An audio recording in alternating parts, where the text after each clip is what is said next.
देखो देखो, तुम ये गाड़ी ले लो, बैग, मोबाइल, पैसे, जो तुम्हें चाहिए तुम सब ले लो, मगर हमें जाने दो। हमें जाने दो प्लीज, तुम जितने पैसे कहोगे मैं तुम्हें दे दूंगी। बस हमें जाने दो, तुम्हें अल्लाह का वास्ता है, तुम्हें रसूल का वास्ता है, मैं तुम्हारे आगे आगे हाथ जोड़ती हूँ।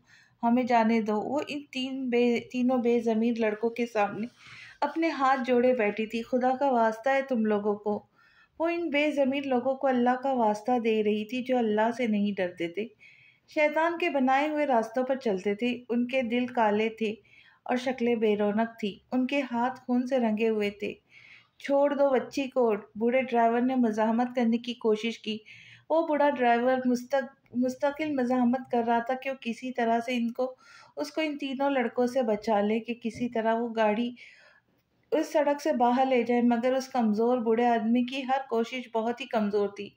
वो बूढ़ा आदमी ज़्यादा मज़ाहमत करने लगा तो एक आदमी ने उसके सर पर ज़ोर से गन मारी तो खून फव्वारे का बहने लगा। प्रेशे ये सब देख कर बेख्तियार चीख उठी।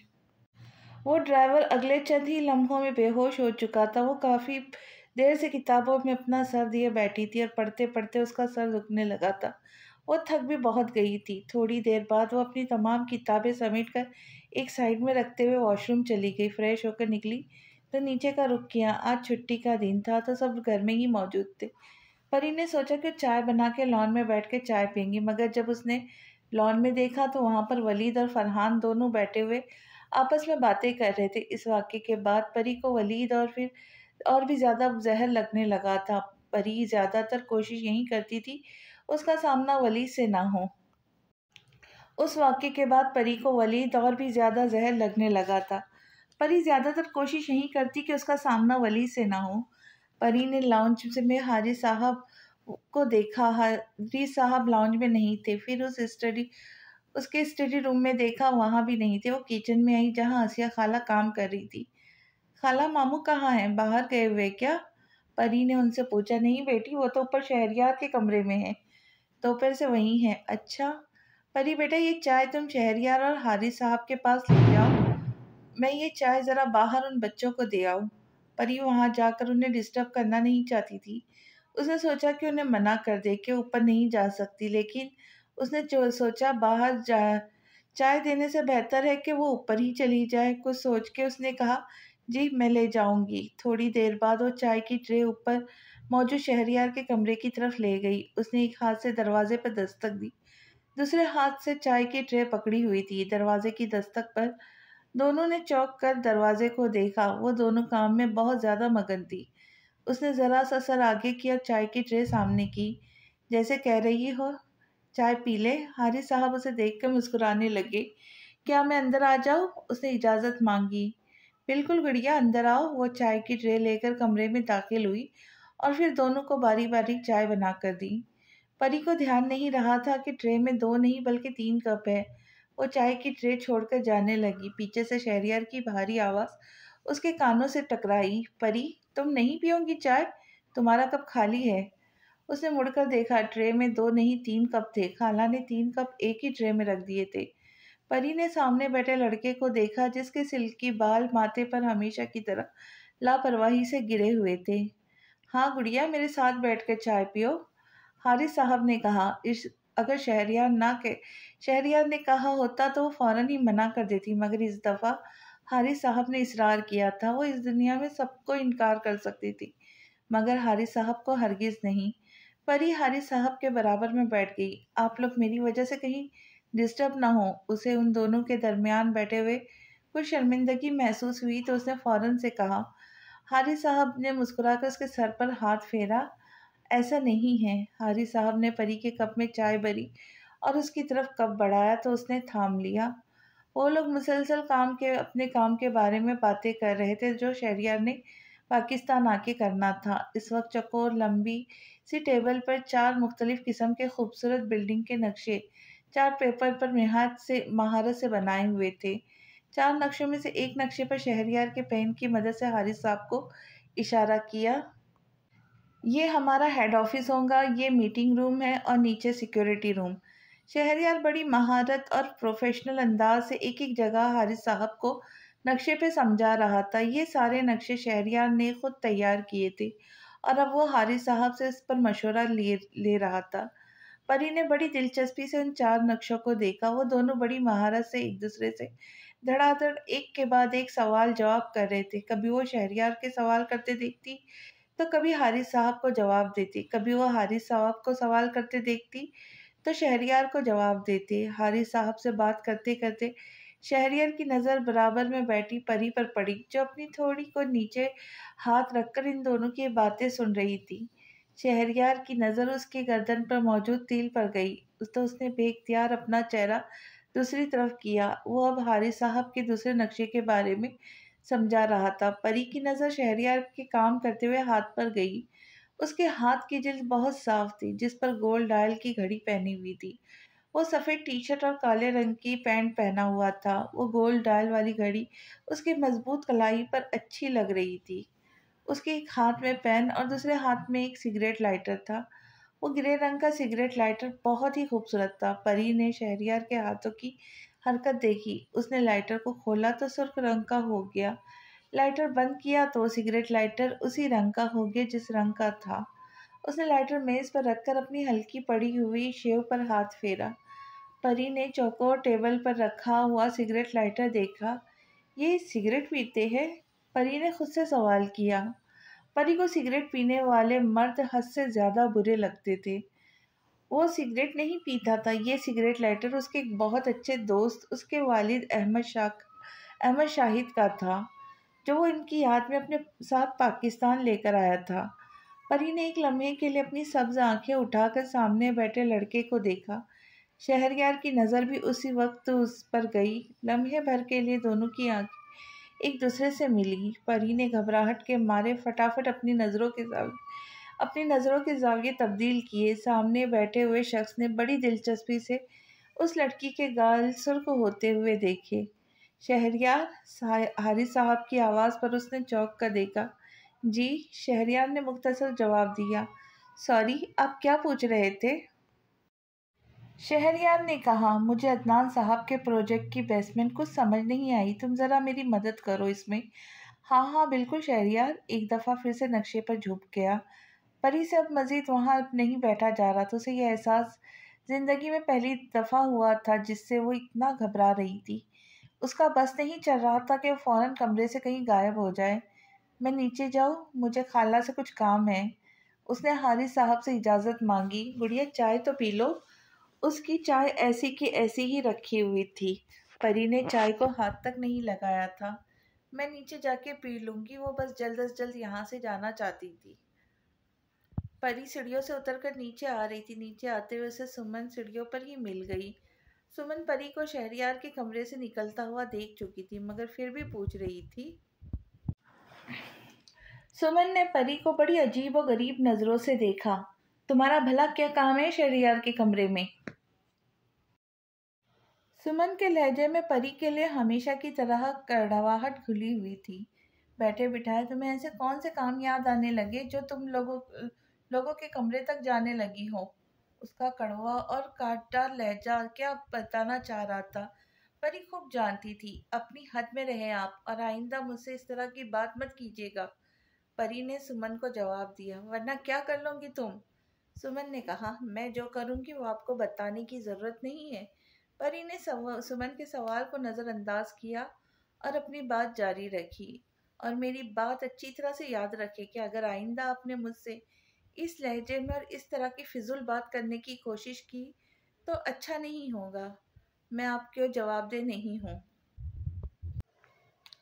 परी, तुम्हें नहीं लगता तुम अपनी औकात भूल गई हो और अपनी औकात से बढ़कर बातें करने लगी हो? मेरी औकात क्या है? मेरी औकात क्या थी और मेरी औकात क्या रहेंगी, ये मुझे किसी से जानने की ज़रूरत नहीं। परी ने सुमन को फौरन जवाब दिया था। तुम अपनी औकात भूल गई हो परी। क्या मैं तुम्हें याद दिलाऊं कि तुम क्या हो, कितनी गंदगी है से तुम पैदा हुई हो। तुम्हारा ये गंदा सा कमज़ोर वजूद किस तरह इस दुनिया में आया, क्या मैं तुम्हें बताऊं? सुमन परी की आंखों में आंखें डाले परी से कह रही थी। परी भी उसकी आंखों में ही देख रही थी। उसके कड़वे अल्फाज बर्दाश्त कर रही थी। सुमन की बात पर वो आहिस्ता से मुस्कुराई। मैं जानती हूँ कि कितनी गंदगी हूँ। मेरा वजूद भी और मेरी औकात क्या है। आप लोगों का बहुत शुक्रिया। आप लोगों ने कभी भूलने ही नहीं दिया मुझे। आप लोगों की वजह से तो मेरे दिलो दिमाग मजबूत हो गए, और अल्लाह का शुक्र है आप लोगों की मेहरबानी से मुझे एक एक चीज़ याद है। परी की मुस्कुराहट सुमन को अंदर तक जला गई थी।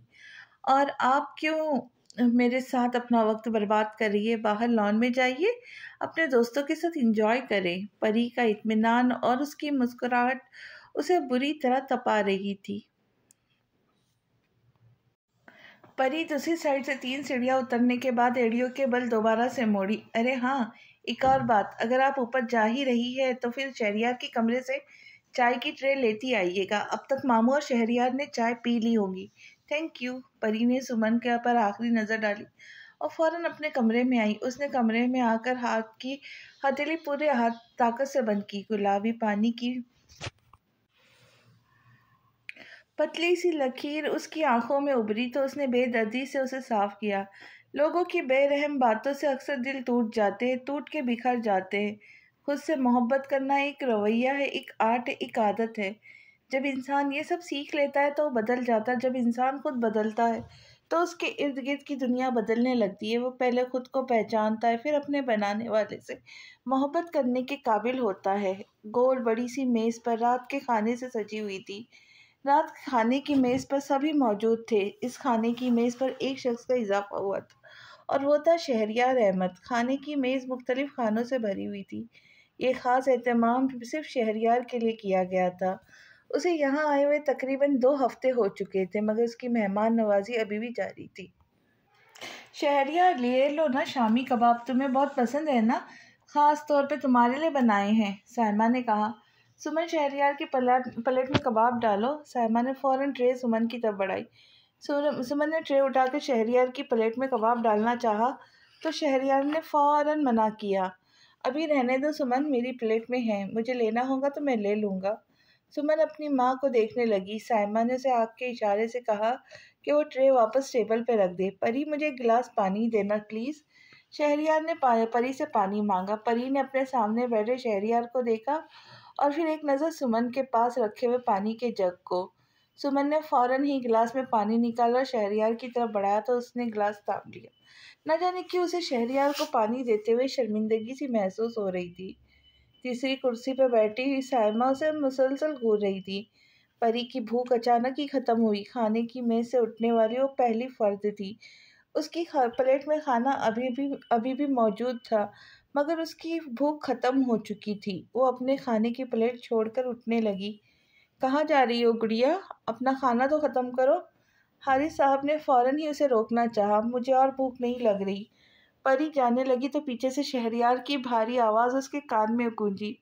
वो उससे कुछ कह रहा था। परी, अपनी प्लेट का खाना ख़त्म करो। तुम्हें इस तरह से अपना खाना नहीं छोड़कर नहीं जाना चाहिए, ये बुरी बात है। शहरयार ने एक नज़र उसे देखा, फिर उसकी प्लेट को। वो वो अपनी आंखों के इशारे से उसे बैठने का कह रहा था। परी ना चाहते हुए भी हारिस साहब और उसके इसरार पर बैठ गई और बेदिली से छोटे छोटे निवाले खाने लगी। शहरयार अब भी उसकी प्लेट को देख रहा था। परी मजबूरन अपना खाना ख़त्म कर रही थी। खाने के बाद परी सबको स्वीट डिश निकाल कर दे रही थी।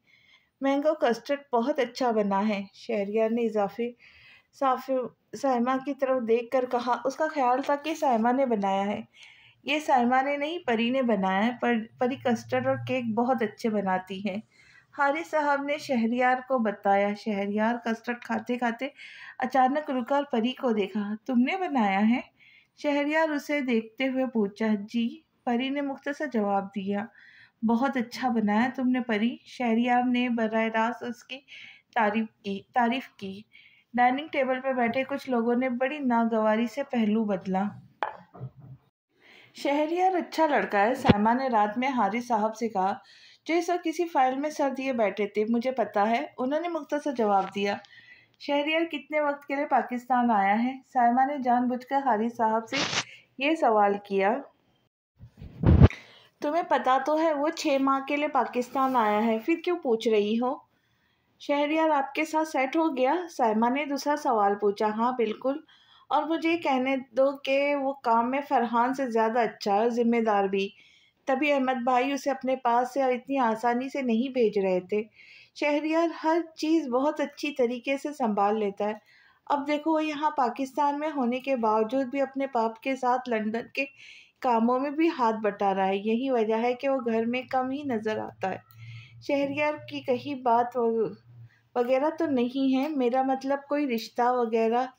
शहरियार की कहीं कहीं बात वगैरह तो नहीं है, मेरा मतलब कोई रिश्ता वगैरह या किसी लड़की में इंटरेस्टेड तो नहीं है। साइमा ने थोड़ी देर बाद हारी साहब से पूछा। एक लम्हे के लिए हारी साहब कुछ बोल ना सके और साइमा को देखने लगे। ऐसे क्या देख रहे, मैंने कौन सा इतना मुश्किल सवाल पूछ लिया है। हारी साहब ने साइमा को गौर से देखा। जो बात करनी है साइमा, वो सीधी तरह से बोला कर। बातों को घुमाने की ज़रूरत नहीं है और मुझे अच्छी तरह से समझ आ रहा है कि तुम किसके मुतालिक ये सारी मालूमात ले रही हो। साइमा थोड़ी देर बाद ज़रा संभल कर बोली। किसके लिए कह रही हूँ मैं, आप बताए। क्या शहरिया तुम्हें सुमन के लिए अच्छा लगा है? साइमा को तवक्का नहीं थी कि वो यूं बराह रास्त उनके सामने अपनी बेटी का नाम लेकर उनसे बात करेंगे। हाँ तो हारिस, इसमें बुराई क्या है? साइमा ने कहा। वो अच्छा लड़का है और सुमन के साथ अच्छा लगेगा, ये मेरा ख्याल है। देखो साइमा, शहरियार ने अपनी ज़िंदगी बाहर गुजारी है। हो सकता है कि वहाँ आयशा भाभी ने उसके लिए किसी को सोच रखा हो।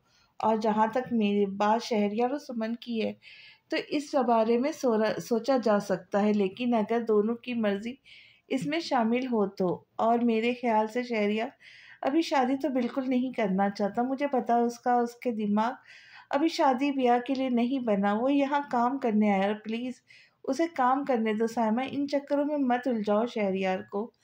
लेकिन हारिस, शादी के लिए दिमाग बनने में कितना वक्त लगता है? साइमा ने कहा। साइमा को आज मौका मिल गया था तो उसने सोचा कि ये मौका हाथ से जाने ना दे। तुम मुझे एक बात बताओ, तुम्हारे इसरार की वजह क्या है? तुम्हें ये बैठे बिठाए शहरियार की ज़िंदगी में इतना इंटरेस्ट क्यों हो रहा है? मुझे बैठे बिठाए कुछ नहीं हुआ हारिस, मैं तो अपनी बच्ची का सोच रही हूँ।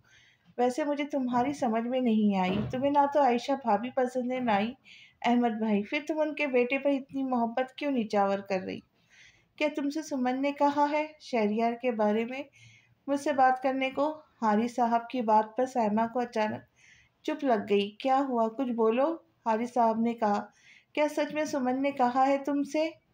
अरे नहीं नहीं, वो कुछ क्यों बोलेंगी, मैं तो बस अपनी तरफ से बात कर रही थी।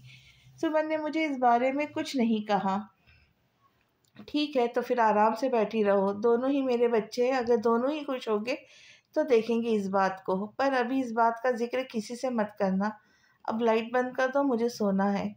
शहरियार रात को अपने कमरे में कुछ काम करने के बाद अब लैपटॉप पर कोई इंग्लिश मूवी देख रहा था। मूवी ख़त्म होने के बाद जाकर बेड पर लेट गया। कुछ देर तक वो छत को देखता रहा। फिर कुछ याद आने पर उसने बेड की साइड टेबल वाली दराज को खोला। दराज के किनारे पर वो खूबसूरत बाली रखी हुई थी जिसके नीचे बहुत खूबसूरत सफ़ेद रंग का मोती लगा हुआ था। उसने हाथ की उंगली से इस मोती को हरकत दी तो वो हिलना शुरू हुआ। उसने इस मोती पर नरमी से हाथ फेरा। इससे नहीं पता था कि वो बाली किसकी है, मगर जिसकी भी थी वो उसे वापस करने का इरादा नहीं रखता था। न जाने क्यों। सुबह परी कॉलेज जाने के लिए हारिस साहब के साथ निकल रही थी। घर का मेन गेट खुला तो फरहान और शहरियार दोनों अंदर दाखिल हो रहे थे। दोनों ही इस वक्त ट्रैक सूट में मलबूस थे। फरहान ने आगे बढ़कर गुड मॉर्निंग कहा। शहरियार के फ़ोन पर किसी की कॉल आई तो कॉल अटेंड करने के लिए किनारे पर हो गया। अरे गुड़िया, मैं अपने मोबाइल भूल गया हूँ, मैं मोबाइल लेकर आता हूँ, फिर चलते हैं, हारिस साहब ने कहा। जी, परी ने मुख्तसर जवाब दिया। फरहान उसके पास ही चला आया। वो सफ़ेद रंग के यूनिफॉर्म में मलबूस थी। परी ने फरहान को अपने करीब आता देखा तो बेचैनी से पहलू बदला। दूर खड़े शहरियार ने उसकी बेचैनी को नोट की। वो फ़ोन पर बातें करता रहा मगर उसकी नज़र सफ़ेद रंग के यूनिफॉर्म में खड़ी परी और सामने खड़े फरहान पर थी। फरहान परी के 2 कदम करीब हुआ। तुम अब हद से ज़्यादा बदल गई हो परी, फरहान उसे देखते हुए कह रहा था।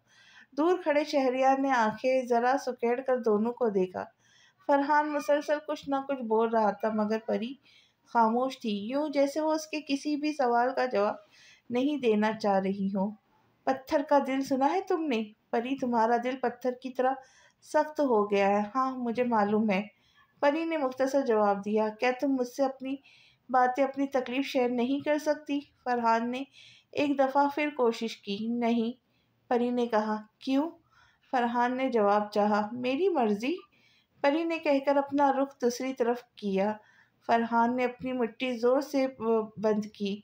वैसे तुम जैसी लड़कियों को इतना गरूर नहीं करना चाहिए, फरहान परी को देखकर कह रहा था। मुझे बहुत अच्छे से मालूम है मुझ जैसी लड़कियों से मुराद क्या है। सीधा सीधा बोल दे, बातों को दायरों में घुमाने की ज़रूरत नहीं। वह वही अल्फाज इस्तेमाल करे जो करते आए हैं, वही अल्फाज जो आपके पसंदीदा थे। गंदे खून की पैदावार, नाजायज़ औलाद, वगैरह वगैरह। परी ने उसकी आंखों में देखकर कहा, मुझे आदत है मेरा यकीन करें, मैं बिल्कुल भी बुरा नहीं मानूंगी आपके अल्फाज का। ये कहकर परी गाड़ी की दूसरी साइड पर आ गई। शहरयार अब फ़ोन बंद कर चुका था। शहरयार ने परी के चेहरे के बदलते हुए तासुरात को बआसानी नोट किया। फरहान अब लंबे लंबे कदम उठाता दाखिली दरवाजे से अंदर जा चुका था। शहरयार ने करीब आकर उसके चेहरे को देखा। जब तक फरहान उसके पास मौजूद था, उसके चेहरे पर बला की सख्ती और मजबूती थी। वो उसे बड़ी आसानी से जलील करके जा चुका था। परी के चेहरे पर उसकी जाने के बाद बेबसी और तकलीफ के तमाम तमाम रंग बहुत वाज़ेह थे। थोड़ी देर बाद हारिस साहब अपना मोबाइल लेकर आए तो परी के चेहरे के तासुरात नॉर्मल होना शुरू हुए। वो दोनों गाड़ी में बैठकर अब घर से बाहर जा चुके थे। दो लड़कों ने मिलकर उस बेहोश ड्राइवर को गाड़ी से बाहर निकाला। उनके बाहर जाते ही परीक्षा ने मौका देखते हुए अपना सेल फोन निकाला। जैसे ही उसने सेल फोन निकाला, सामने बैठे लड़के की नज़र उस पर फौरन गई।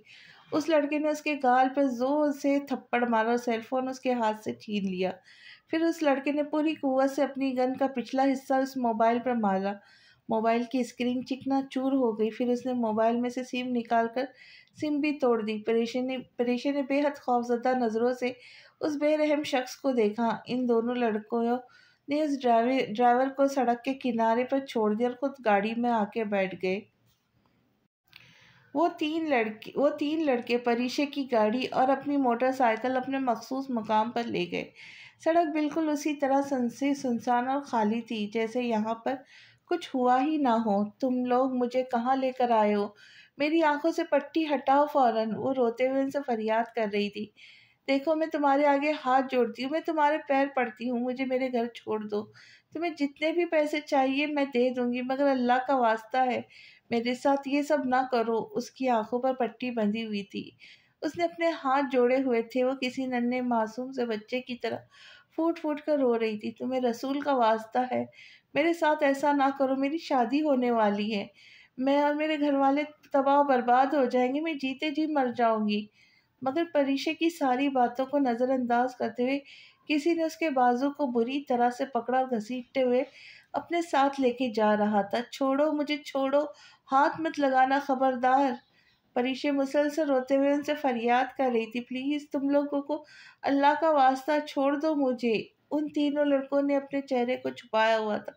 उन्होंने परीक्षा की आंखों पर पट्टी बांधी। परीक्षा मुसलसल चिल्ला रही थी, रो रही थी। थप्पड़ इतना जोरदार था कि उसका निचला होंठ फट गया और खून निकलना शुरू हो गया। एक आदमी ने झुककर उसके मुंह में कपड़ा ठूस दिया। अगले ही लम्हे किसी ने उसके गले में मौजूद चादर और दुपट्टे को बेदर्दी से खींचा था। रही सही जान उसकी अब निकलना शुरू हो चुकी थी। किसी ने उसके हाथों को बेहद मजबूती से अपने हाथ में पकड़ रखा था। वो मुसलसल अपने आप को छुड़ाने की कोशिश कर रही थी। वो जंगली भेड़िए दरिंदे बहुत बेरहम थे, मगर परीक्षा ने फिर भी हार नहीं मानी। वो मुस्तकिल अपने आप को छुड़ाने की कोशिश कर रही थी। उस जगह पर सिगरेट और शराब की बदबू उस कदर फैली हुई थी कि परीक्षा को सांस लेना भी मुश्किल लगा। किसी ने आगे बढ़कर उसके गाल पर अपना हाथ रखा था तो उसने अपना चेहरा फौरन दूसरी तरफ किया। उस शख्स को परीक्षा की यह हरकत बिल्कुल भी पसंद नहीं आई तो उसने अपने हाथ में जलती हुई सिगरेट परीक्षा के हथेली पे जोर से लगाई। वो बुरी तरह तड़प उठी। वो मछली की तरह तड़प रही थी, जैसे किसी ने उसे पानी से निकाल दिया हो। वो मुस्तकिल रो रही थी, चिल्ला रही थी, उनसे फरियाद कर रही थी, मगर यहाँ पर सुनने वाला कोई नहीं था। नूर बानो ने अपना रो रो कर बुरा हाल कर लिया था। वो काफ़ी देर से परीशे को फ़ोन मिला रही थी, मगर परीशे का फ़ोन बंद था। नूर बानो ने हारिस साहब को फ़ोन करके फ़ौरन घर पर बुला लिया था। हारिस साहब ये खबर सुनकर बहुत परेशान हो गए। उन्हें ऐसा लगा कमरे की छत उनके सर पर के ऊपर आ गिरी हो। उनकी जान से अजीज बहन लापता थी। ये बात उनकी सांस रोकने के लिए काफ़ी थी। किसी बहुत दूर के इलाके से एक सफ़ेद रंग की गाड़ी मिली, जो कि मुकम्मल तौर पर जली हुई थी। तस्दीक करने से, नंबर प्लेट देखने से पता चला कि वो गाड़ी परीशे की है, जो पूरी तरह से जली हुई थी। गाड़ी की सिर्फ नंबर प्लेट बची थी। परीशे की गाड़ी एक ऐसी जगह पर लाकर जलाई गई थी जहाँ पर आबादी ना होने के बराबर हो। इन दरिंदों ने अपने पीछे कोई सबूत ना छोड़ा। परीशे के घर में इस वक्त क़यामत का समा था। नूर बानो ने रो रो कर बुरा हाल कर लिया था। हारिस साहब अलग बहुत परेशान थे। दूर बैठे अहमद साहब के पैरों के नीचे से ज़मीन निकल गई थी जब उन्होंने ये खबर सुनी। हारिस साहब ने अहमद साहब को सारी सूरत हाल से आगाह किया। परीशे का कहीं पता नहीं चल रहा भाई। परीशे की गाड़ी जली हुई मिली है, वो भी हमारे घर से बहुत दूर के इलाके में, और ड्राइवर बेहद ज़ख्मी है, हॉस्पिटल में एडमिट है। उसकी हालत इतनी ख़राब है कि वो कुछ बोल भी नहीं रहा। जिस किसी ने भी परीशे को अगवा किया, उन्होंने अपने पीछे एक सुराग तक नहीं छोड़ा भाई। पुलिस का अमला हर जगह मौजूद है, उसे तलाश कर रहा है। तुम परेशान मत हो हारिस। पुलिस में मेरे बहुत से दोस्त हैं। मैं उनसे भी कहता हूँ कि वो भी अपने अहलकारों को परीशे की तलाश में लगा दे। नूर बानो का बहुत बुरा हाल था। वो बार बार हारिस साहब को यही कह रही थी कि मेरी परीशे को ढूंढ कर ला दो, किसी तरह से मेरी बेटी को मेरे पास ले आओ हारिस। वो मुसलसल अपने दोनों बेटों से अपनी बेटी के लिए इल्तिजा कर रही थी, मेरी बेटी को ला दो। उसकी दोस्त को मैंने फ़ोन किया तो वो कहती है कि परीशे तो 3 बजे की जा चुकी है। नूरबानो बच्चों की तरह फूट फूट कर रो रही थी। अम्मी आप परेशान न हो, सब मिलकर कोशिश कर रहे हैं। इंशाल्लाह बहुत जल्द पता चल जाएगा। आप इस तरह से ना रोए, आपकी तबीयत खराब हो जाएगी, आपका बीपी बढ़ जाएगा।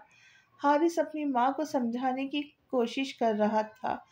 भाड़ में गई मेरी तबीयत, बस मेरी बेटी को ला दो, मैं बिल्कुल ठीक हो जाऊंगी।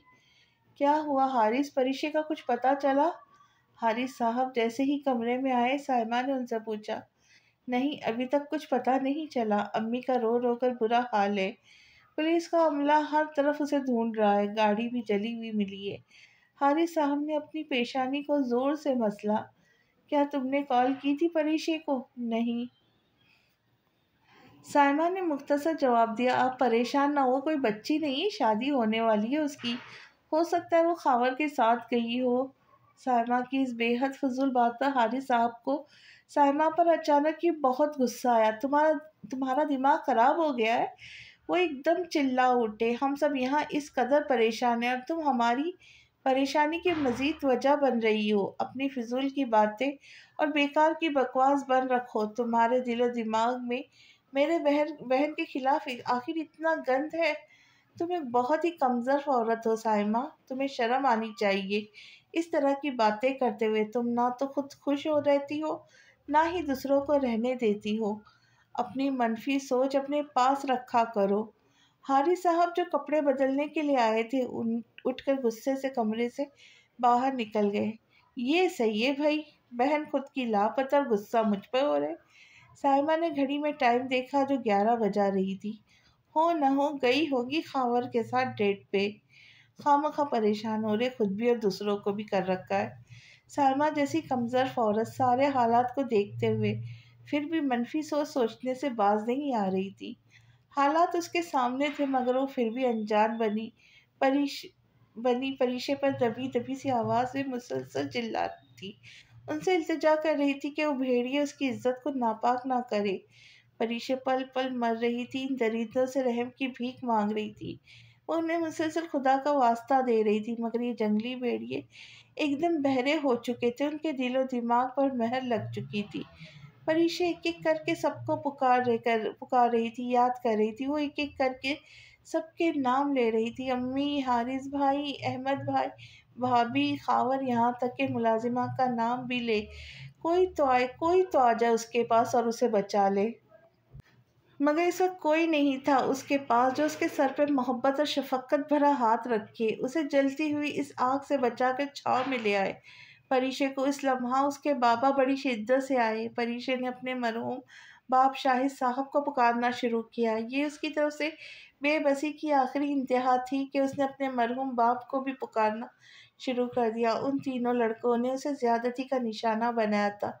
वो उनके सामने रो रही थी, हाथ जोड़ रही थी, मगर वो बेरहम भेड़िए किसी सूरत उस पर रहम खाने को तैयार नहीं थे।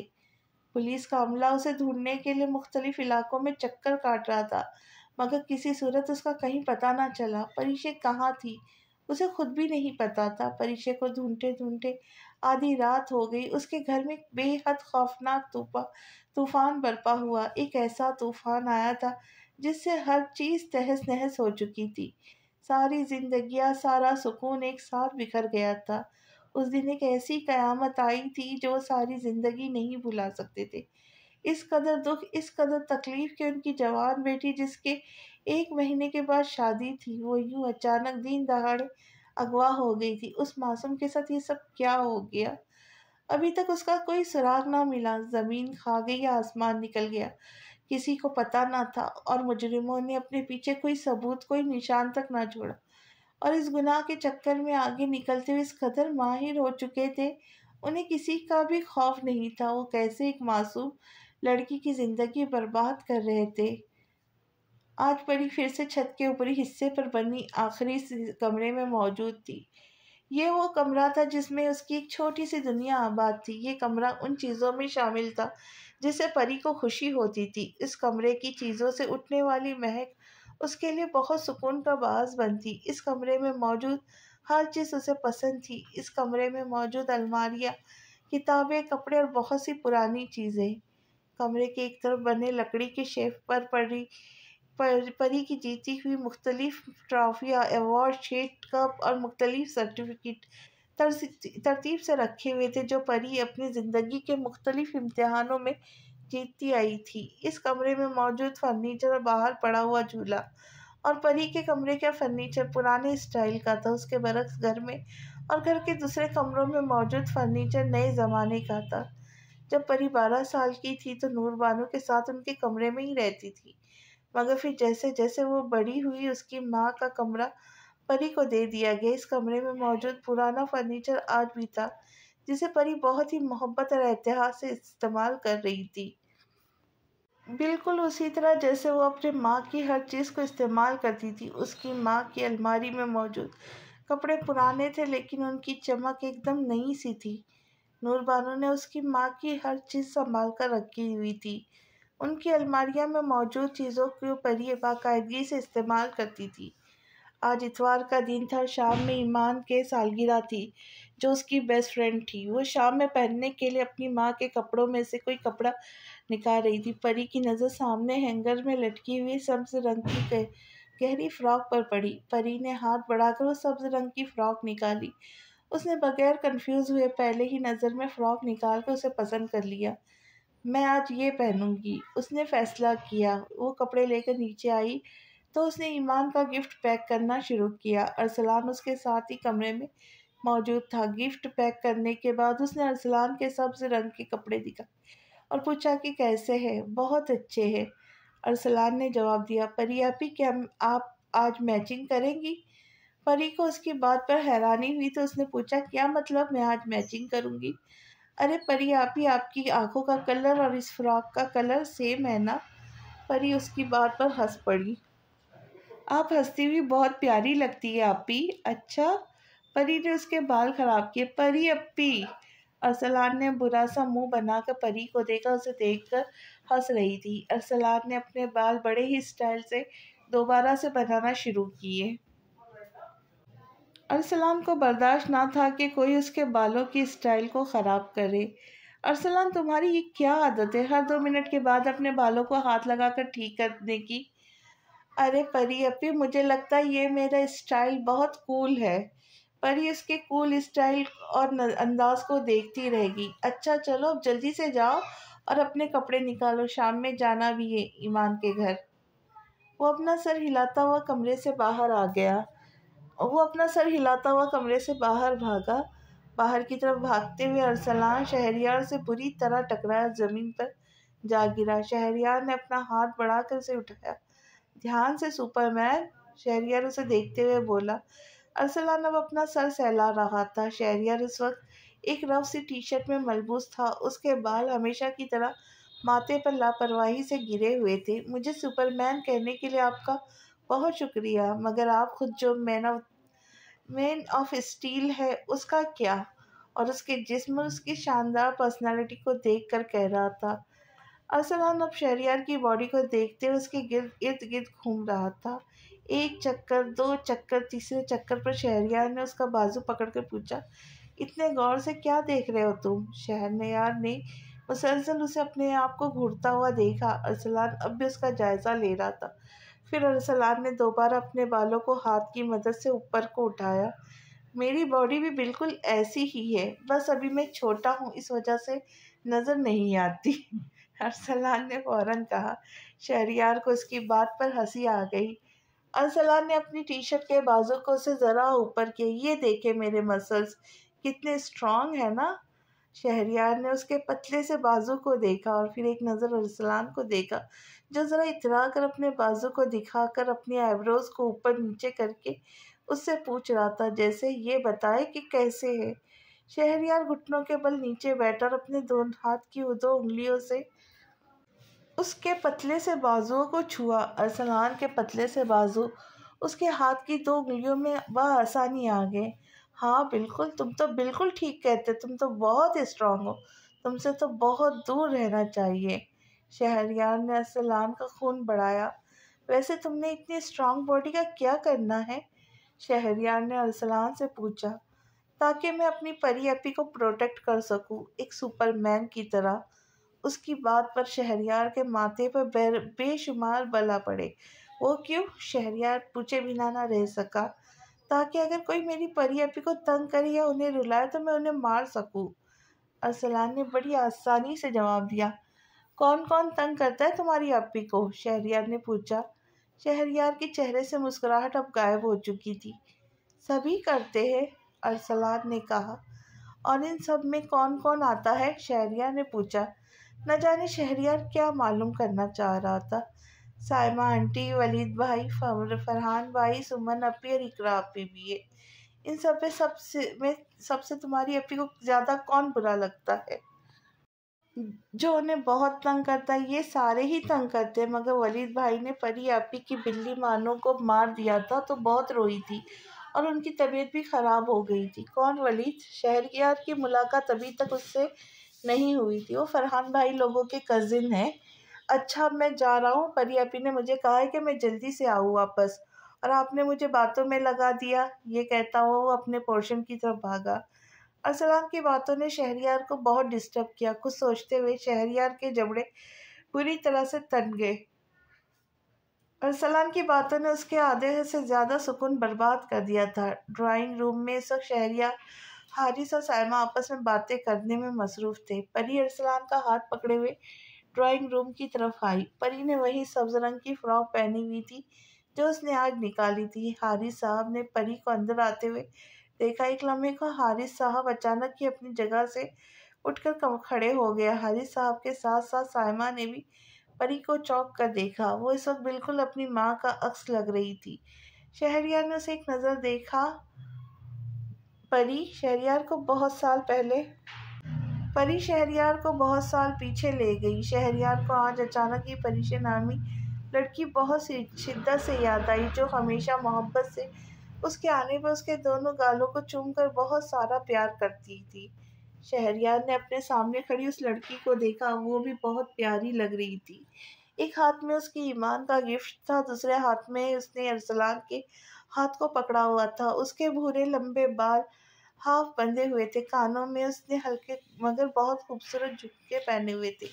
हल्के हल्के मेकअप में वो बहुत अच्छी लग रही थी। मामू, मैं और अरसलान जा रहे, ईमान की कॉल आई, वो बुला रही है। ठीक है गुड़िया, मैं छोड़ आता हूँ, हारिस साहब ने कहा। अरे नहीं, हम खुद चले जाएंगे मामू, आप लोग बातें करें। परी को उन्हें डिस्टर्ब करना अच्छा नहीं लगा और सिर्फ ये बताने आई थी कि वो जा रही है। शहरियार, तुम बाहर ही जा रहे हो ना अभी? जी, शहरियार ने जवाब दिया। क्या तुम परी को इसकी दोस्त के घर छोड़ोगे? बस थोड़े फासले पे ही रहती ईमान। जी, मैं छोड़ दूंगा। शहरियार ने टेबल पर मौजूद अपनी गाड़ी की चाबी और मोबाइल उठाया। साइमा को हारिस साहब की ये बात बिल्कुल अच्छी नहीं लगी थी। बाहर चलते चलते, शहरियार, तुम बाहर ही जा रहे थे नाविद? जी, शहरियार ने जवाब दिया। क्या तुम परी को उसकी दोस्त के घर छोड़ दोगे? बस थोड़े फासले पे ही रहती है ईमान। जी, मैं छोड़ दूंगा। शहरियार ने टेबल पर मौजूद अपनी गाड़ी की चाबी और अपना मोबाइल उठाया। साइमा को हारिस साहब की ये बात बिल्कुल अच्छी नहीं लगी थी। बाहर चलते चलते शहरियार ने अरसलान के बाल खराब किए। नो! अरसलान ने बेइख्तियार शहरियार को उसके बाल खराब करने से मना किया। परी अपनी देखी, ये मेरे बालों का स्टाइल खराब कर रहे। परी ने मुड़कर उन दोनों को देखा। शहरियार उसके बाल अब मजीद खराब कर रहा था। उसने एक नज़र शहरियार को देखा जो उसे ही देख रहा था। क्या तुम मुझे भी मारोगी अगर मैं तुम्हारे भाई को तंग करूं तो? शहरियार ने परी को देखते हुए पूछा। परी शर्मिंदा हुई कहने लगी, नहीं तो। अरसलान, तुम्हारी परी अपनी ज़्यादा अच्छी है या मैं? चलते चलते शहरियार ने अरसलान से पूछा। मेरी परी आपी। और वो क्यों? क्योंकि वो मुझसे बहुत ज़्यादा परी प्यार करती है, इसलिए मुझे बहुत अच्छी लगती है। ठीक है, अगर तुम्हें तुम्हारी परी अप्पी ही ज़्यादा अच्छी लगती है तो फिर मैं तुम्हें बॉडी बनाना नहीं सिखाऊंगा, क्योंकि तुमने मेरी तारीफ़ नहीं की। वो ज़रा मुंह बनाकर बोला। शहरियार अरसलान को अब मज़ीद तपा रहा था। अरसलान को उसकी बात पर सदमा हुआ। लेकिन आपने तो मुझे कहा था कि आप मुझे बनाना सिखाएंगे बॉडी। हाँ बिल्कुल, मैंने कहा था, लेकिन जैसे तुमने अपनी पार्टी बदल दी वैसे मैंने भी अपना इरादा बदल लिया है। वो लोग अब घर के दरवाजे से बाहर निकलकर रोड पर चल रहे थे। परी इन दोनों की बातें सुनकर मुस्कुरा रही थी। ईमान के घर के दरवाजे पर पहुंचने के बाद शहरयार ने एक आखिरी नज़र परी को देखा। अरसलान फौरन ही अंदर की तरफ भाग चुका था। परी ने शहरयार का शुक्रिया अदा किया। मुझे नहीं पता था कि ये भी एक फैशन है, परी ने शहरयार को कहते सुना। क्या मतलब? परी को शहरयार की बात समझ नहीं आई। उसने ज़रा संभल कर शहरयार से दोबारा पूछा, यही कि जिस रंग की आंखें हो उस रंग के कपड़े भी साथ ही पहनते हैं और अच्छे भी लगते हैं। वैसे ये एक अच्छा कॉम्बिनेशन है, शहरयार ने कहा। परी एक लम्हे के लिए उसकी बात का मतलब समझते हुए कुछ बोल नहीं पाई। उसने एक नज़र शहरयार को देखा, फिर परी आहिस्ता से मुस्कुराई। Green colour suits your lot, Pari ने शहरयार को कहते सुना। वो उसकी आंखों में देख कर कह रहा था। परी की सब्ज आंखों में काजल की पतली सी लकीर बहुत अच्छी लग रही थी। You are looking very beautiful, वो एक बार फिर से परी को देखते हुए कह रहा था। परी दोबारा उसका शुक्रिया अदा करती हुई उसको खुदा हाफिज कह के घर के अंदर की तरफ जा चुकी थी। शहरयार कुछ देर परी को अंदर जाता वह देखता रहा। परी को एहसास हुआ कि वह अभी भी खड़ा हुआ है। उसने पीछे मुड़कर देखा। वो वाकई अभी तक खड़ा था और उसे देख रहा था। उसका दिल जोर से धड़का। परी को अपनी हरकत पर बहुत शर्मिंदगी हुई। वो अब जल्दी जल्दी कदम आगे बढ़ा रही थी। शहरयार ने उसकी जल्दबाजी को देखा तो उसके चेहरे पे मुस्कुराहट खुद ब खुद आ गई। ये लड़की उसके हवासों पर अब आहिस्ता आहिस्ता छाने लगी थी। परीशे को लापता हुआ आज दूसरा दिन था। परीशे के लापता होने की खबर उसके ससुराल में जंगल में लगी आग की तरह फैली। परीशे के यूं अचानक अगवा हो जाने पर और 2 दिन से ना मिलने पर परीशे के ससुराल में बेशुमार बातें होने लगी। खावर को इस खबर ने बहुत डिस्टर्ब किया हुआ था। ससुराली होने के नाते कुछ मदद परीशे के ससुराल वालों ने भी परीशे को तलाश करने में की थी, लेकिन परीशे की अगवा की खबर उसके ससुराल वालों के लिए अच्छी साबित नहीं हुई। बहुत सौ के चेहरे पर और ज़बान पर नागवारी थी। बहुत से लोगों ने खुले अल्फाज में परीशे के बारे में बहुत कुछ कहा था। दूसरी तरफ खावर के दिल में भी न जाने कौन कौन से ख्यालात परीशे को लेकर आ रहे थे। कुछ लोगों ने, रिश्तेदारों और दोस्तों ने तो उनकी शादी पर भी सवाल उठाना शुरू कर दिए थे। खावर के कानों में परीशे के अगवा को लेकर हर दिन कोई ना कोई नई खबर पहुंचती। शादी के 1 माह पहले उसकी होने वाली बीवी का अगवा हो जाना, खावर और उसके ख़ानदान की इज्जत के लिए अच्छा ना था। खावर के बहुत क्लोज सर्कल में ये खबर बहुत तेज़ी से फैल रही थी। हर एक की ज़ुबान पर इस वक्त खावर और परीशे की शादी को लेकर बातें हो रही थी। ये सारी खबरें खावर के दिल को मज़ीद ख़राब कर रही थी। दूसरी तरफ अहमद साहब अपनी फैमिली के साथ पाकिस्तान आ चुके थे। परीशों का अगवा हुए आज तीसरा दिन था।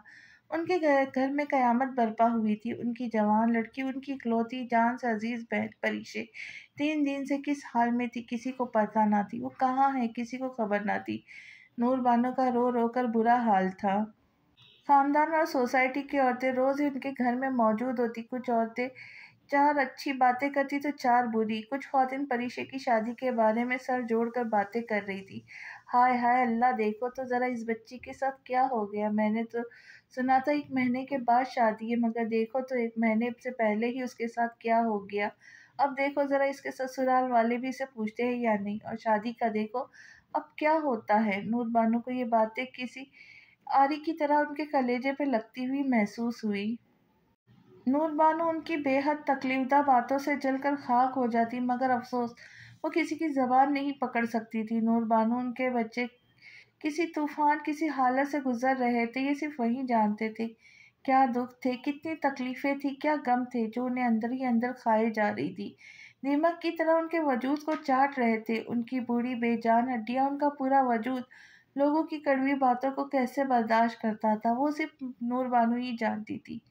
परीशे कहाँ हैं? परीशे कहाँ हैं? ये एक बहुत बड़ा सवाल निशान बन के रह गया था। परीशे जिंदा है या मर गई, किसी को खबर ना थी। चौथे रोज पुलिस की 4 गाड़ियां मुख्तलिफ इलाकों में छापे मारने के लिए पहुंची। पुलिस का अमला बहुत से इलाकों में उसे ढूंढ रहा था। पुलिस की 2 गाड़ियां किसी दूसरे इलाके में उसे तलाश कर रही थी।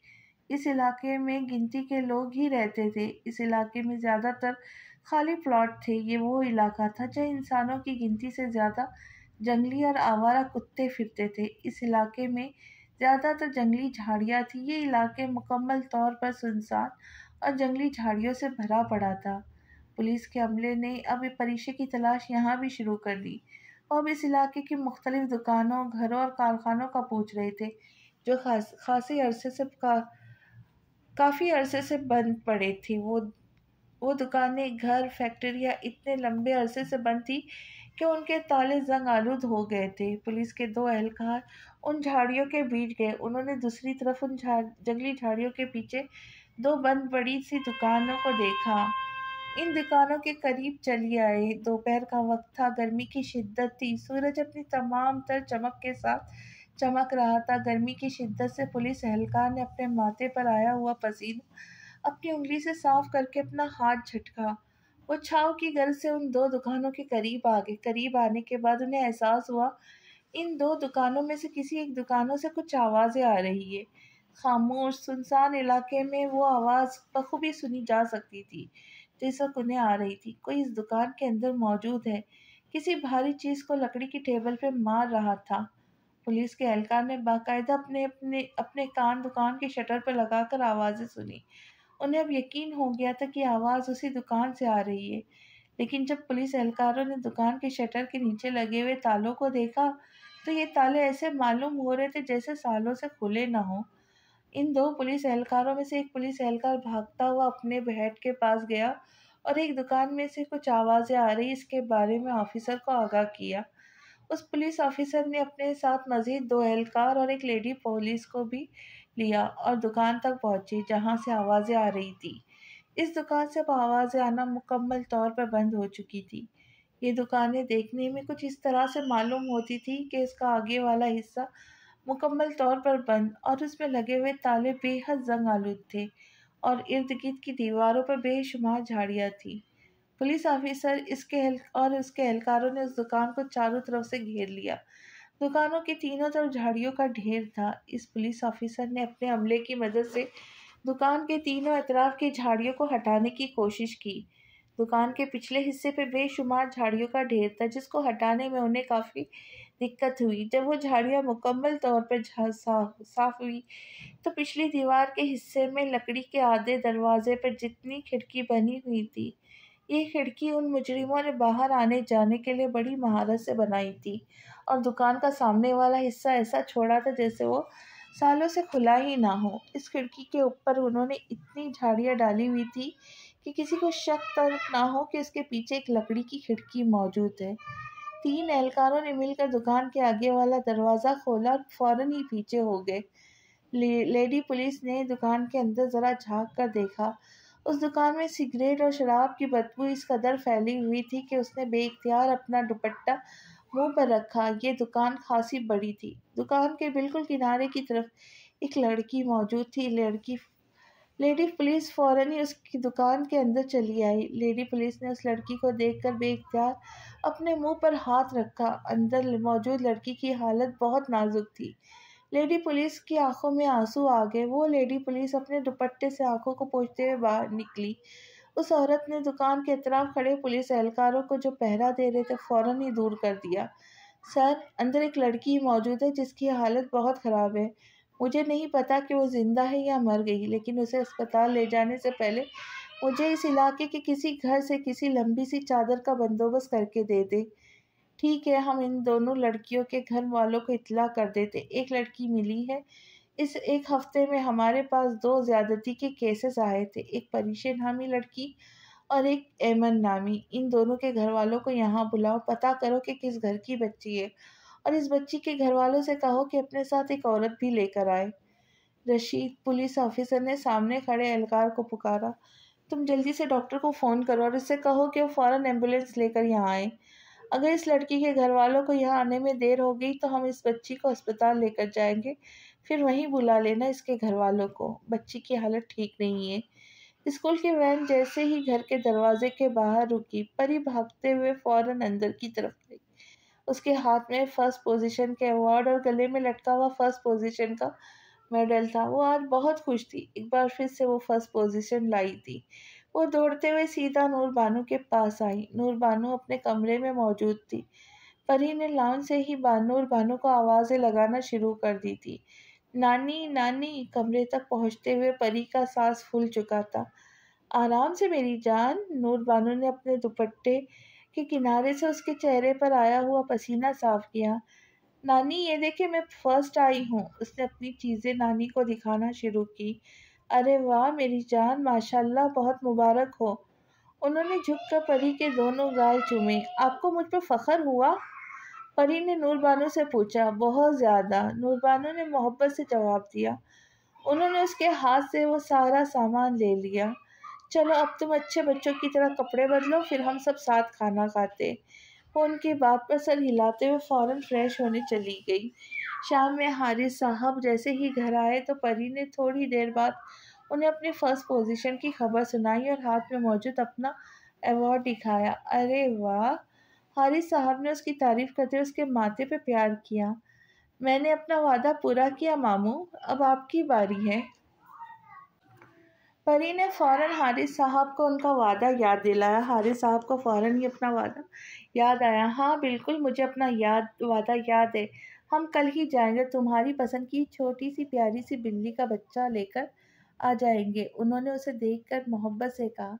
क्या सच में? वो अचानक खुश हो गई। अगले दिन वो दोनों शाम से ही घर से निकल गए। परी, तुम्हें याद है ना, तुमने इसकी हिफाजत करनी है, इसे टाइम पर खाना देना, उसे साफ रखना है। जी मुझे सब याद है, परी ने फरमाबरदारी से जवाब दिया। थोड़ी देर बाद वो लोग एक बड़ी सी पेट शॉप में मौजूद थे। परी ने उस पेट शॉप में आकर अलग अलग नस्लों की बहुत से बिल्लियाँ देखी जो इस शॉप पर मौजूद थी। परी की नज़र एक बिल्ली के छोटे से बच्चे पे पड़ी जिसके बाल लंबे थे और रंग सफ़ेद था। उसने फ़ौरन ही उसे पसंद किया। थोड़ी देर बाद वो बिल्ली का बच्चा परी की मिल्कियत था। परी की खुशी का कोई ठिकाना नहीं था। मामू देखिए, ये बिल्ली का बच्चा कितना प्यारा है और इसके बाल भी कितने सॉफ्ट है। परी ने एक एक करके इस बिल्ली की खूबियाँ हारिस साहब को बताना शुरू की। वो वापसी के पूरे रास्ते इस कदर खुश थी कि हारिस साहब ने उसे आइसक्रीम और चॉकलेट खिलाने की ऑफ़र की। उसने फ़ौरन ही मना कर दिया। हारिस साहब उसके इनकार पर बहुत हैरान हुए। वो अपनी बेहद पसंदीदा दोनों चीज़ों से इनकार कर रही थी। फिर उन्होंने खुद ही अंदाज़ा लगाया कि इस वक्त वो अपनी नई दोस्त को बिल्कुल छोड़ना नहीं चाहती। परी तो उसे अपनी गोद से उतार ही नहीं रही थी। परी, तुम्हें इसका कोई नाम रखना चाहिए, हारिस साहब ने गाड़ी चलाते हुए उसे देख कर कहा। मैं रखूँ इसका नाम क्या? परी ने अपने मुंह पर हाथ रखा जैसे उसका नाम रखने में उसे शर्म आई हो।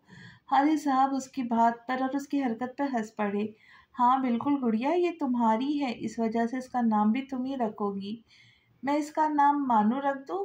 परी ने हारिस साहब से कहा। मानू? पर हारिस साहब ने ये नाम अपने मुंह से दोबारा दोहराया। हाँ अच्छा है, तुम रख सकती हो। चलो गुड़िया, तो फिर ये तय हुआ, तुम्हारी नई दोस्त का नाम मानू है। मैं इसे नानी को दिखाऊंगी, ईमान को भी दिखाऊंगी और अरसलान को भी दिखाऊंगी। मगर मामू, वो तो अभी बहुत छोटा है ना, उसे समझ नहीं आएगा कि मैं इसे क्या दिखा रही हूँ। लेकिन जब वो बड़ा होगा तो मैं इसे दिखाऊंगी अपनी मानू को। कैसा? और इसका घर बनाऊंगी जहाँ ये सो सके, खाना खा सके। परी ने फौरन अपने सारे प्लान हारिस साहब को बताए। परी जैसे ही घर आई उसने ये बिल्ली का बच्चा नूरबानू को दिखाया। नूरबानू उसे खुश देखकर बहुत खुश हुई। नूरबानू को अचानक ही परी की माँ बड़ी शिद्दत से याद आई। उनकी बेटी जानवरों से बहुत डरती थी, मगर उनकी नवासी को जानवरों से उतना ही प्यार था। लेकिन परी के बरक्स उसकी माँ एक छोटे से बिल्ली का बच्चा या कॉकरोच से भी इस कदर डरती थी कि अगर वो उसके करीब भी आ जाए तो बच्चों की तरह चीखें मारते उस जगह से फौरन ही भाग जाती थी। छोटे छोटे जानवरों से डरने वाली लड़की के साथ क्या क्या हुआ था, क्या क्या उसने बर्दाश्त किया था, अपनी जात पर ही सोचकर उनकी आंखें नम होने लगी। नानी परी की आवाज़ पर चौंकी। वो उसे अब भी अपने कमरे में रख लो जब तक मैं इसका घर नहीं बना लेती। नूर नानू ने उसकी बात पर फौरन सर हिलाया। परी अब ना ज़्यादा से ज़्यादा मानू के साथ गुजारने लगी। उसकी एक बहुत अच्छी दोस्त बन गई थी। वो मानू से वो तमाम बातें करती जो किसी से नहीं कर सकती थी। सर्दी गर्मी खिजा बाहर हर मौसम ने उसके साथ खूब खेली।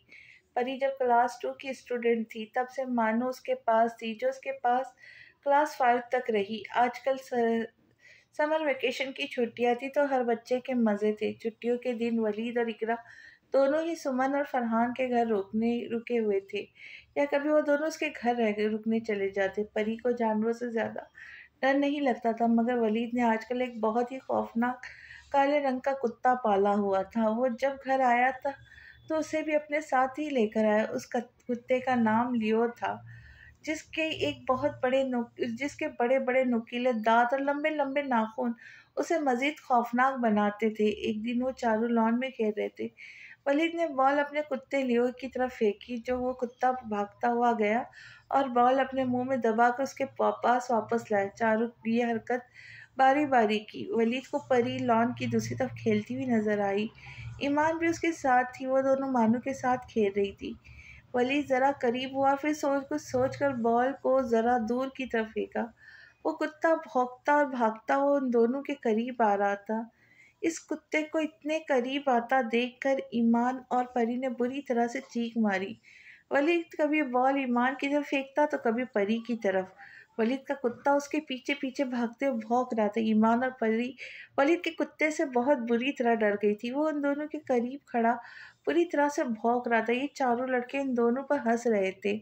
इन दोनों का दिल डर और खौफ के मारे मजीद जोर जोर से धड़कने लगा। वलीद के हाथ में बॉल दोबारा से आ गई। अब की बार उसने वो बॉल उठाकर परी की तरफ फेंका तो कुत्ता तेजी से उसकी तरफ दोबारा से दौड़ना शुरू हुआ। परी एक दफा फिर से तेजी से अपने करीब आता हुआ देख के जोरदार चीख मारी। वो चीखें मारते हुए रोने लगी। नूर बानू ने उसके रोने की आवाज़ और चीखें सुनी। वो नमाज पढ़ रही थी। उन्होंने सलाम फेरा। परी के रोने और चीखने की आवाज़ अब मज़ीद बुलंद हो रही थी। वो कुत्ता परी के पीछे दौड़ रहा था। परी रोते हुए बेबसी से पूरे लॉन में भाग रही थी। इन चारों ने हंस कर अपने पेट पर हाथ रखा। इन चारों के लिए एक बहुत मज़ेदार किस्सा तमाशा था।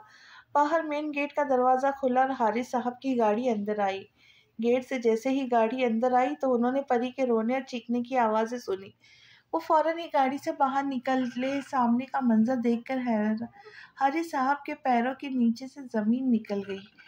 परी रोते हुए चीखते हुए लॉन में भाग रही थी और वो कुत्ता उसके पीछे लगा हुआ था। मुसलसल जोर जोर से भौंक रहा था। फिर अचानक भागते भागते पूरी तरह से गिरी और बेहोश हो गई। ये देखते ही नूर बानो हवास भागता हुई परी उन्होंने जोर से चीख मारी। वो दोनों जोड़ते हुए परी के पास आए। हारी साहब ने उसे बाजू में उठाकर अंदर की तरफ दौड़े। डर और खौफ की वजह से वो बेहोश हो गई थी। हारिस साहब ने फ़ौरन डॉक्टर को चेकअप के लिए बुलाया था। डॉक्टर ने उसके ज़ख्म साफ किए जो गिरने से लगे थे। वो परेशानी के आलम में परी के पास बैठे रहे। डॉक्टर ने उसे दवा दी। नूर बानो ने परी को एक कमरे में ले जाने का कहा तो हारिस साहब ने उसे उठाकर कमरे के बेड पर लिटा दिया। हारिस साहब ने उसके मासूम से चेहरे को देखा जहाँ जा बजा आंसू के निशान थे। हारिस साहब को अपनी औलाद पर बहुत गुस्सा आया। वो कैसे इस मासूम का मजाक उड़ा रहे हैं, का तमाशा बनाते हुए खुश हो रहे। हारिस बेहद गुस्से में कमरे से बाहर निकलने लगे तो नूर बानो ने उन्हें बाजू से पकड़कर रोकर कहा कि जाने दो, हारिस बच्चे हैं। नूर बानो हारिस को पुरसुकून करना चाहा, लेकिन अम्मी 15-16 साल के बच्चे इतने बच्चे नहीं होते कि उन्हें इस बात की भी तमीज़ ना हो किससे किस तरह का रवैया इख्तियार करना है। वो किसी सूरत रखने को तैयार न थे। हारिस ने अपने दोनों बच्चों समेत वलीद और इकरा को भी बुलाया। हारिस साहब को उन्हें डांटते हुए देखकर साइमा के माथे पर बेशुमार बल पड़े। कमरे में आने के बाद साइमा हारिस साहब को कह रही थी, आपको बच्चों को यूं इस तरह डांटना नहीं चाहिए था। ये इनका आपस का मामला है। वो खुद भी देख लेती, आपको इनके बीच में नहीं पड़ना चाहिए था। वो तो बस खेल रहे थे और खेल में तो ऐसा होता ही है। हारिस साहब अपनी टाई ढीली करते करते रुके। एक नज़र सामने खड़ी औरत को देखा। तुम्हारा दिमाग ठीक है? तुम इस वक्त वहाँ मौजूद होती तो तुम्हें पता चलता वो खेल नहीं था। हारिस साहब अब दोबारा से अपनी टाई उतार रहे थे। तुमने परी की हालत नहीं देखी? जाओ जाकर देखो उसको कितनी चोटें लगी है। तुम उसको समझाने की बजाय, उन्हें देखने की बजाय अंदर बैठी हुई टीवी देख रही थी। और बच्चे चाहे बाहर कुछ भी करे, तुम घर में थी। बच्चे तुम्हारी जिम्मेदारी थे। तुम्हें उन्हें देखना चाहिए था, ये जानते हुए भी वो किस कदर शरारती है। हाँ हाँ बिल्कुल, मैं सिर्फ अपने बच्चों को ही देखूंगी। दूसरों के बच्चों को देखने का मैंने ठेका नहीं ले रखा। साइमा ने बेहद लापरवाही से कहा। हारिस साहब को एक लम्हा लगा समझने में कि वो किस बच्चे की बात कर रही है जिसका ठेका उसने नहीं ले रखा था। परी मेरी बेटी है। हारिस साहब दहाड़े। वो आपकी नहीं, आपकी बहन की बेटी है। हाँ बिल्कुल, वो मेरी बहन की बेटी है, मगर मेरी बात कान खोलकर सुन लो तुम, और अपने जहन नशीन कर लो। वो मेरी भी बेटी है। इस बात को तुम जितनी जल्दी तस्लीम करोगी तुम्हारे लिए उतना ही अच्छा है। आप परी की वजह से हमारे बच्चों को डांट रहे। हाँ, क्योंकि वो गलती पर है। तुम्हें हमारे बच्चों को समझाने के साथ साथ अपने भतीजे और भतीजी को भी समझाना चाहिए। वो ये कह के अलमारी से अपने कपड़े लेते हुए बाथरूम में चले गए। साइमा को हारिस साहब की बातों से आग लग गई। साइमा के दिल में परी के लिए आज नफरत और भी बढ़ गई थी। वलीद के दिमाग में इस वक्त सोचों का एक गुस्से का लावा उभर रहा था। उसकी बेइज्जती उसको बर्दाश्त न थी। हमारी ये सारी बेइज्जती इस मनहूस गंदगी की वजह से हुई है। वो चारों एक कमरे में बैठे हुए थे। अब तुम लोग देखना, मैं उसे ऐसा सबक सिखाऊंगा, ऐसे मज़ा चखाऊंगा कि सारी ज़िंदगी याद करेंगी गंदगी। मैं अपनी बेइज्जती का बदला ज़रूर लूँगा उससे। चंद दिन तो वो चारों बड़ी तमीज़ और खामोशी से रहे, मगर कुछ दिन बाद उन्होंने परी की मानू बिल्ली को इससे बदला लेने का निशाना बनाया। वो चारों ही जानते थे कि वो मानू बिल्ली उसे किस कदर अजीज़ है और वो उससे कितनी मोहब्बत करती है।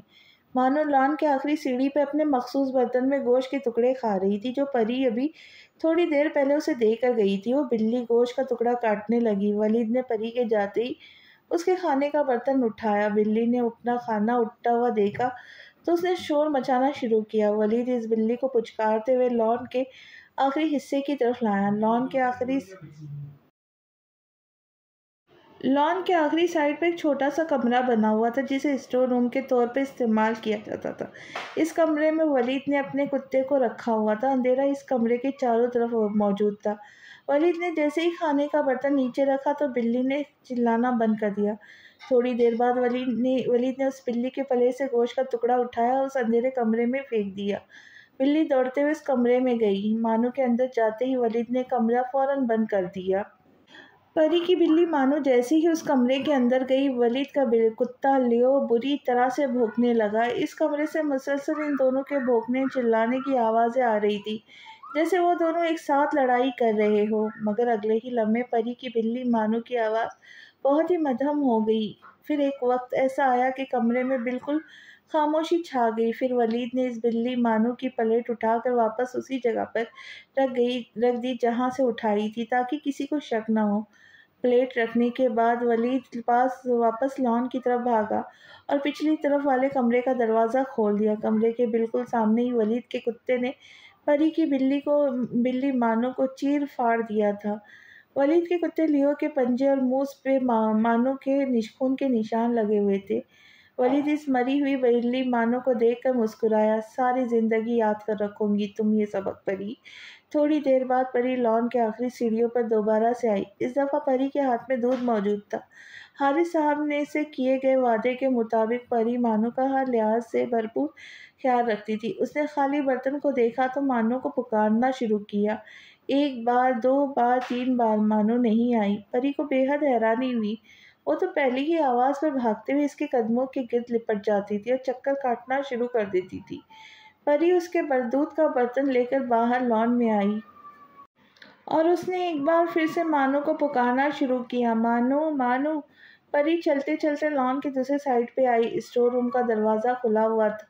मानो, परी ने एक बार फिर से पुकारा। परी इस कमरे का थोड़ा और आगे चली आई, इस ख्याल से कि हो सकता है मानो अंदर हो। परी जैसे ही मजीद इस कमरे के करीब आई तो दरवाजे के बिल्कुल सामने उसकी बिल्ली मानो खून से लथपथ मुर्दा हालत में पड़ी हुई थी। मानो, वो चिल्लाई। परी के हाथ से दूध का प्याला गिरा। लम्हे भर में सारा दूध जमीन पर फैल गया। परी बेइख्तियार उसे देखकर रोते हुए चिल्लाई और दीवाना वार उस कमरे की तरफ दौड़ने लगी। वलीद का कुत्ता कोने में बैठा हुआ था। उसके मुंह और पंजों पर मानो का खून लगा हुआ था। परी इस कमरे में आई, दीवाना वार उसे अपने हाथ में लिए फूट फूट कर रोने लगी, इस बात की परवाह किए बगैर कि वो कुत्ता भी यहीं बैठा हुआ था, इन दोनों पर जोर जोर से भौंक रहा था।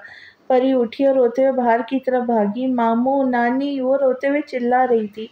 हारिस साहब अभी घर में मौजूद नहीं थे, सिर्फ नूर बानो थी। वो रोते हुए नूर बानो के पास आई।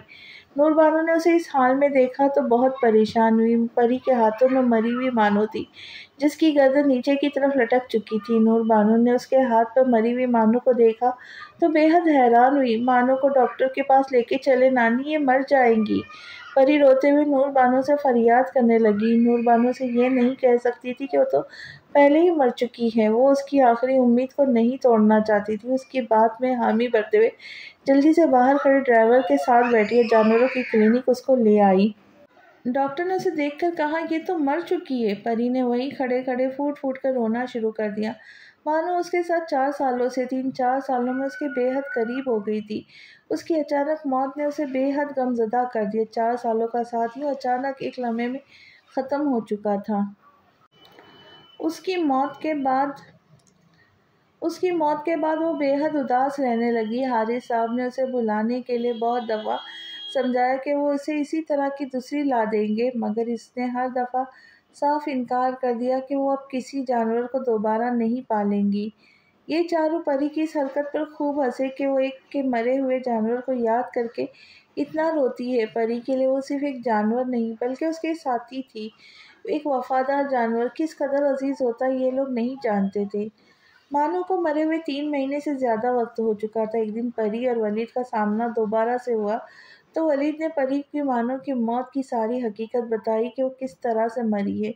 परी ने वलीद का चेहरा देखा। बेहद बेबसी और तकलीफ से उसकी आंखों में आंसू आ गए। उसने उसकी प्यारी बिल्ली मानो को मार दिया था। इस दिन से वलीद परी को हद से ज़्यादा बुरा लगने लगा। माज़ी और हाल की पे मुनबा इस कहानी का आगे क्या होता है ये जानने के लिए मिलते हैं अगली किस्त में। तब तक खुशियाँ बांटे और दुआओं में याद